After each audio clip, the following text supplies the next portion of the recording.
a visionary leader in our midst tonight. Please join me in extending a warm welcome to our esteemed guest, the mayor of our beloved city, Honorable Julian Ayoy Suello, whose dedication and leadership continue to shape the future of our community.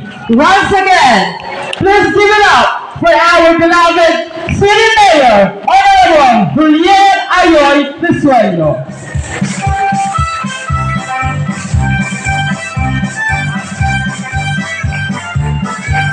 Salamat, Mr. MC. Ang santosan maabi gilabi at sige namin at aking talaga dikira. Nararumiran na taga-Barangay 13. Respeto tanggalang sa itor ko at saray manang Pangulo na sa aming Barangay Captain Jerry Mercado, ibagipay ang putaputang itibak.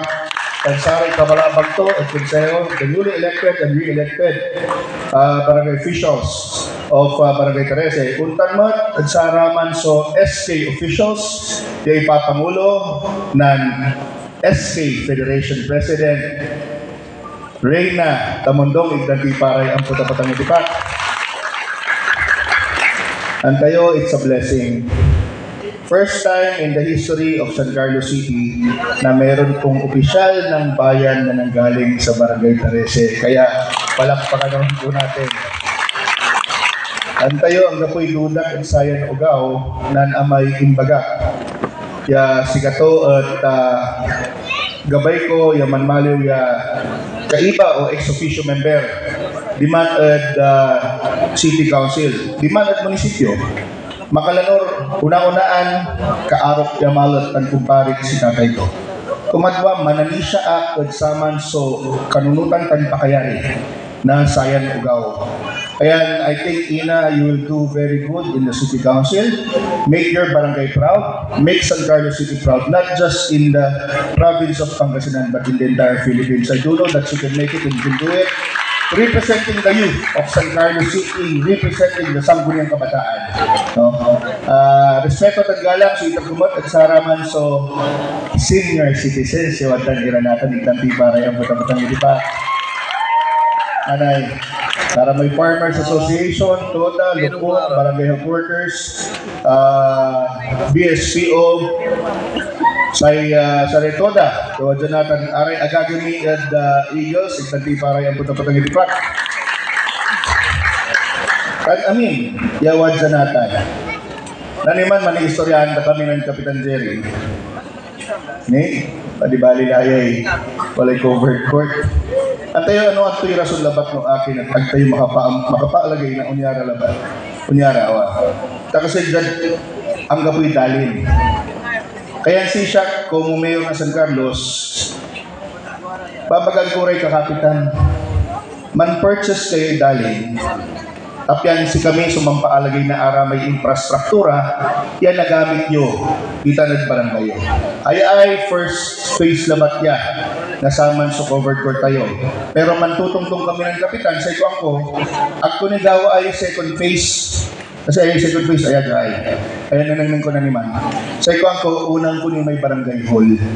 Tapyano, makapan na kinikila dyan. Siyempre, Santa Rosa, agtimat nagawa niya pinsanan, yamin so infrastruktura, dyan barangay kayong 13, pero Santa Rosa, unti-unti magagawa po at matatapos po natin lahat yan. Dahil po yan sa pakikiisa, pagmamahal ninyo at kooperasyon ninyo sa ating lokal na pamahalaan, gayon din po sa pamumuno ng inyong lingkod. Kami po ay nagpapasalamat doon sa iba nag-eleksyon. Ang tayo, interview abalbala, diabutos, at sa Shakdad, Barangay 13. Hanggang kapigan, agak ng balot at talo. At Barangay 13, kayo magbalag, salamat at panangaro. Panangaro yura, at Barangay kayong 13. Meron po talagang susubok, meron po talagang magtatry. Pero siguro, napatunayan nyo na kung anong serbisyo ng pamilya ng Resuello. Hindi po natin maiwasan na meron talagang kalaban lagi ang mayor. Pero isa lang naman po ang pinaglalaban ko lagi. No? Sabi ko nga po, nung bata ako, katulad ng speech ko kagabi, kasi ang tema namin kagabi, where your ambition.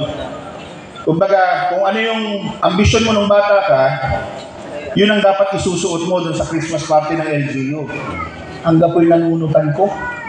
Kasi nang sa amin sa gabay ko, astronaut. Gabay ko mo't basketball player, tamang basketball ako. Gabay ko mo't martial artist, ng karate doak, ng taekwondo ak. Gabay ko mo't nasawan, man pulis, man sundalo. So when you were young, amayamay su antam, gabay mo nagawa, talapod wa amayamay su makaka-influensya sa isika.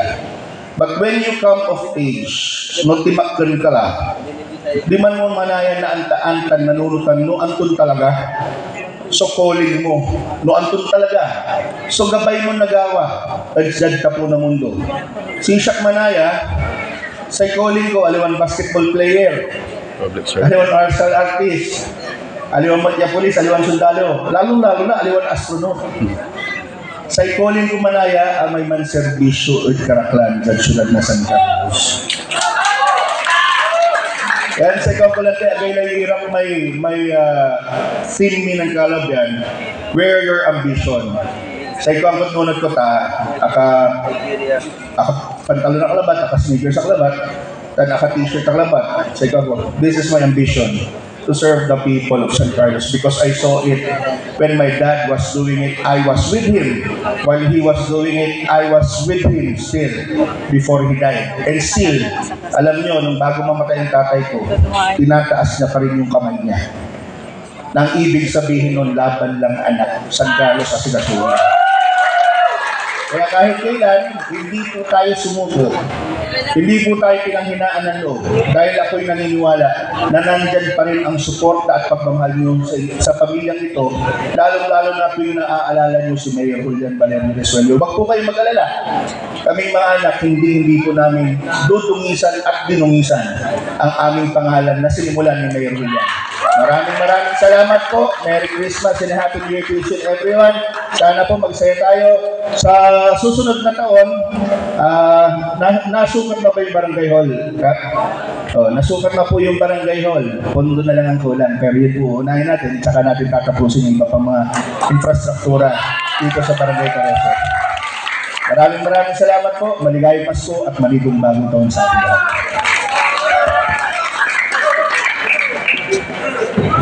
Once again, bigyan po natin ng masigabong palakpakan ng ating pinakamamahal na City Mayor, Honorable Julian Ayer Resuello. Palakpakan po natin sila.